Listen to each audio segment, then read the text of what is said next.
Give thanks and praise, everyone. Here we are talking about the higher self, the aura, the field in which we toil, and the placenta. I do believe that our language and our culture is telling us constantly that there is a part of us that has been removed, that we are removed from ourselves, that we can only accomplish selfishness. We can never be self-full. Even that word, selfish, it's a half measure. You can only be almost yourself. And that's the worst you could be in the eyes of your fellow men and women. So we will be talking about the placenta and about initiations, about how older definitions bring to light the truth of our constant seeking for remedy. We are always told that we are born into sin. And you don't have to believe that if you don't want to, but I would just point out that there are those who do believe it, regardless of what you think. And I want to interpret their perspective on a very deep level. And not everybody will be down for this. Not everybody will be ready for this. In fact, it would be good to seek out Kurt Kallenbach's work. He has done much research in the field of sovereignty and how this goes back to pre-birth. This goes back to the missing 9 months in the womb, which are unaccounted for when you accept a birth certificate that gives you an artificial birth date that isn't even created on the day you're born. It's actually created a week or so after you're born. And on that birth certificate, it says not to be used for identity purposes. So in the fine print of everything, there is a lot being said and a lot to learn. And I have a feeling that many, many generations have gone without reading the fine print, and that is what we will be looking at today. So I want to open with this quote by Rumi. This quote is found in the movie A Wrinkle in Time. Also the book. It's in the book, A Wrinkle in Time. And that is quite a telling little turn of phrase. And we will get to that. That actually is significant to the overall theme of what we're in here today. That quote from Rumi is, "The wound is the place where the light enters you." And you'll see that whenever I see the word place and enter in the same phrase, my ears perk up. I know that we are speaking of the unseen world. We are discussing initiation. We are discussing trauma, birth trauma. That is the placenta, the placenta. It is, it is a wound that now exists as your aura. And it is the presence of your higher self. And like I said, not everybody's ready for this, but we're going there anyway. So I believe that first trauma, that first wound, that first removal of your skin is used against us and very cunningly whispered in our ear throughout the rest of our lives as we go through time. That creates a pocket, a wrinkle in time, a reservoir, a vessel, if you will, that can be vulnerability going forward in our lives. And it has much to do with the term cut and court. When you go to court, you are seeking remedy. And that is because you have been transgressed in some way. And that transgression has much to do with your incompleteness, something gives you the sense that that you've been wronged, and you are seeking remedy when you go to court. So, a lot of Twilight speak in what I'm about to lay out here. So, I believe that the wrinkle in time is the fabric of your higher being. It is the garment, the full armor of God. All of this I've covered in previous videos. But I just want to point out that, the wrinkle in time, there is an artifact that is central to the story, and that is the Tesser-act. And the Tesser-act, that's a very interesting term that goes all the way back to the wrinkle in time, which is read to children way before they are ready to understand what is being read to them. This line goes over their heads. It goes over their heads. It fills that higher reservoir, speaking to their higher self, and it is retained and held there until later when they may be initiated into certain organizations who are interested in filling them with a light, So the Tesser-act, I believe that word, that's the Tesser is scissors. It's the cutting, the act of cutting. We are talking about the original birth trauma.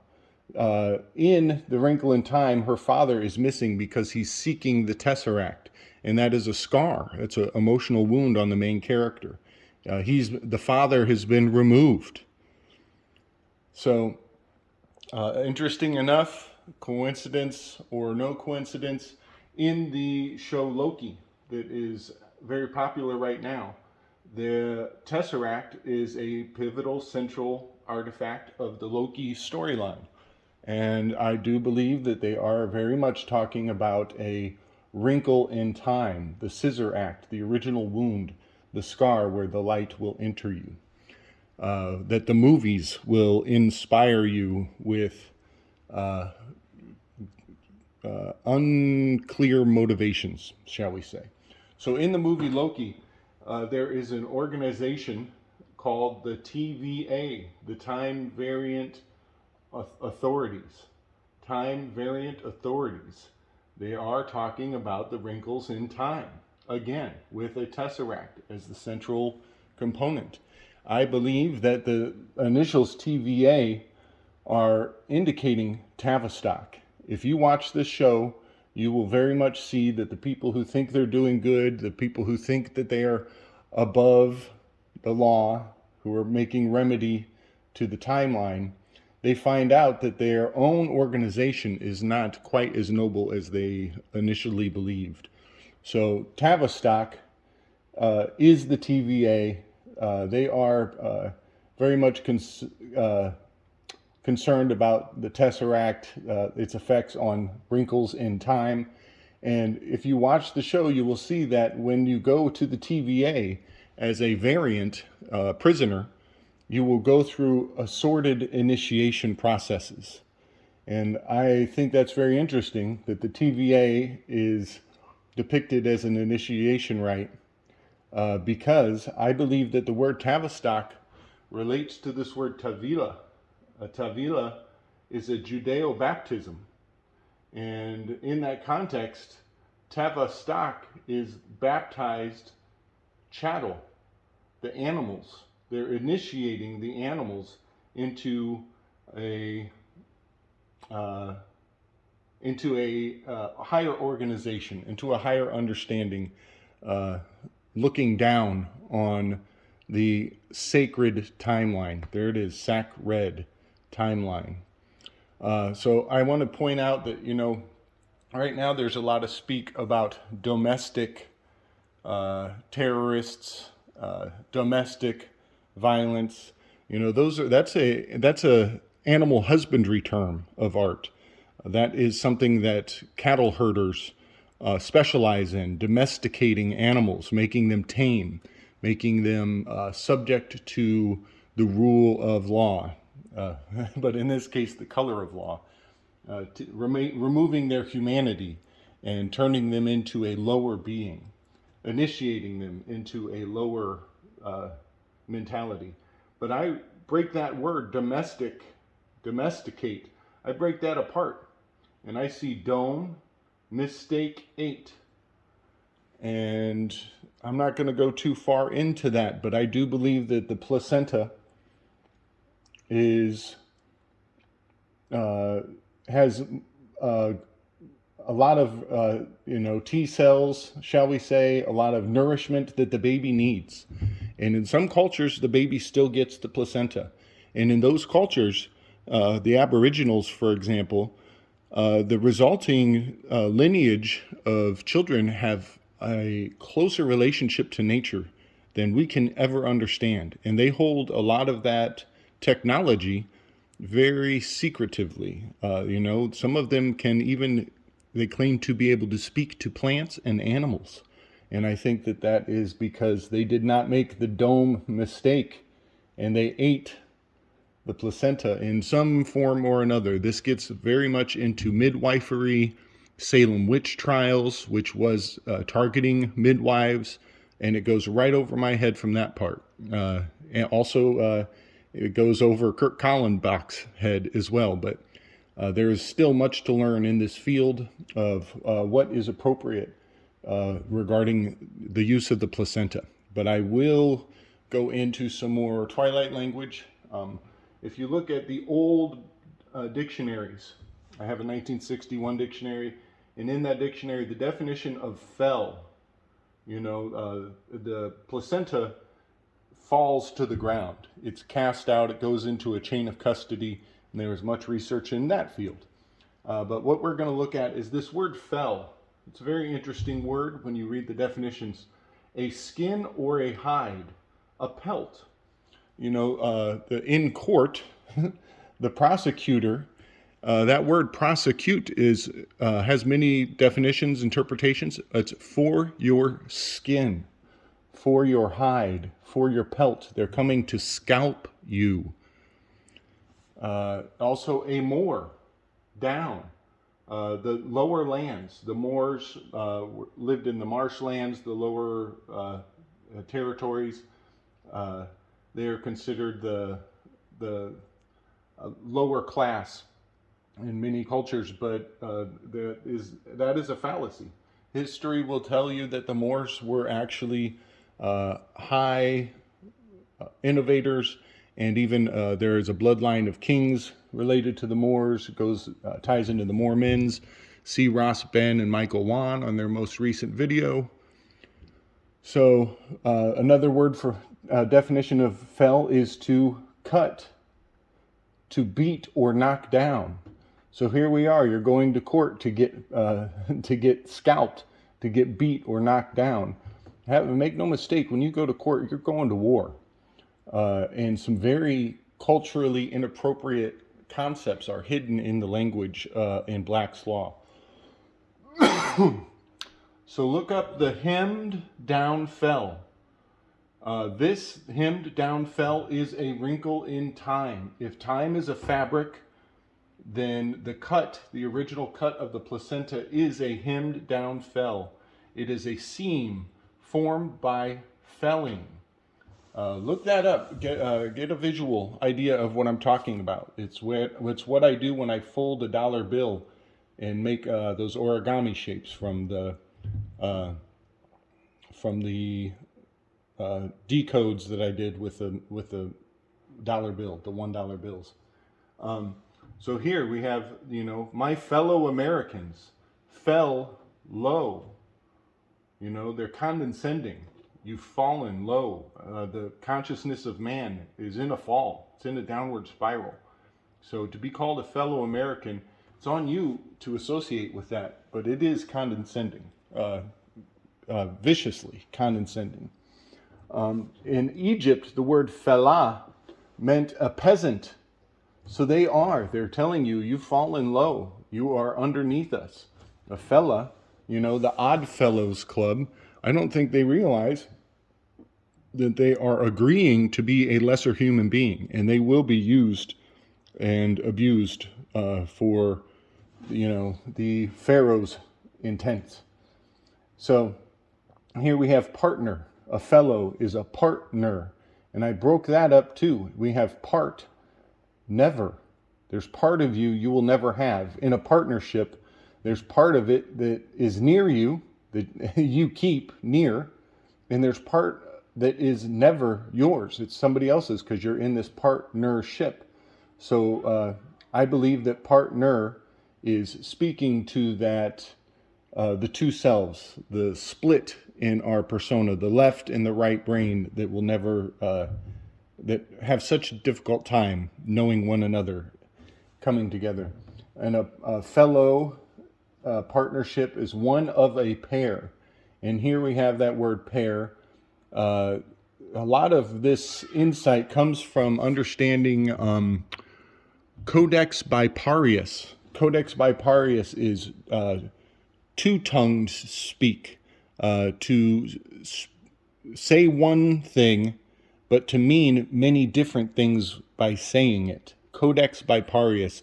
That one's very hard to find on the internet. I think it has been pretty thoroughly scrubbed from the wisdom of our elders. Also, I want to point out back here with a fell being a skin or a hide, domesticating, I want to point out that one of the definitions of a good is the unborn of animals. And first of all, that implies that we are animals. And second of all, it is talking about the unborn, the stillborn. That is the placenta. That's the pelt, the hide. That is where your aura comes from. And there, I believe, there is a process to instill that. It is the full estate of your birth. It is the heirloom of your family lineage, the family tree, the tree of knowledge, tree of life. And I believe that it can be instilled into a person by certain obstetric practices if the mother consumes it. So we're going real far out here, but I want to talk about the Secretary of State, the SOS, the son of Sam, the synagogue of Satan, the save our ship, that citizenship. We are talking about the placenta. There's an exchange at birth, and you are given a citizenship in exchange for the boat that you rode in on, the Cesta, KV. Cesta means basket, much like Moses losing his birthright. Moving forward. Secretary of State. There is much twilight language in this phrase, Secretary of State. It's the Secret-tary, the secret land, that, refers back to terra incognito, the hidden territories, the plus ultra, the constant promise that there is more to know in this world. That is the sense of incompletion that many of us are suffering from multi-generational reminders in twilight language that we are incomplete. So Secretary of State is very much whispering to us that there is plus ultra, there's more beyond. Also, Secretary is a secret weight, a tare. That is the container. That's when you weigh the container before you weigh the substance that fills the container. So a secret tare and that is also a tear, a wrinkle in time, a fell. A hemmed down fell is a tear, a rip. We're very much talking about keeping a part of you in stasis, in permanent birth, reminder of the birth trauma. And it will be used against you. Have no hesitation to believe it will be used against you. So secret tear of state, stasis, to stay at, a stitch. All of these words, if you look up the word state, you will find stitch, stay at are the etymological origins of a state. So we are talking about maintaining the status quo, the inability to change, and a perpetual sense of trauma and incompletion. So I just want to circle back to that Tesser-act. That is the Tesser-act in Latin. In Portuguese, it's tesoura. In English, it is the act of cutting, the scissors act. And here I have, scissors. Hope I spelled that right. But I think we are talking about the Sea Kzars. This is the king of the sea. We are talking about Neptune, Poseidon, and how Cash is the sea ash, going back to Admiralty Maritime Law and the kings of the sea. So I know that was a lot, and I know we went way far out in some Twilight language. Please look up, fell, look up him down fell, and consider my words if you watch any of this entertainment. Oh, one more point, the mother figure from A Wrinkle in Time is the exact same actress as the judge in the movie Loki, in the miniseries Loki. It's the same Ma'at, the same other figure, Matrix. It is the same Matrix in both movies, and they are both considered with the scissor act, the act of cutting, the Sea Kzars entering Admiralty Maritime Law in a court. That is no mistake and should not be much of a stretch for your imagination if you've been watching what I've been laying down. Much love and respect, everybody. Strength.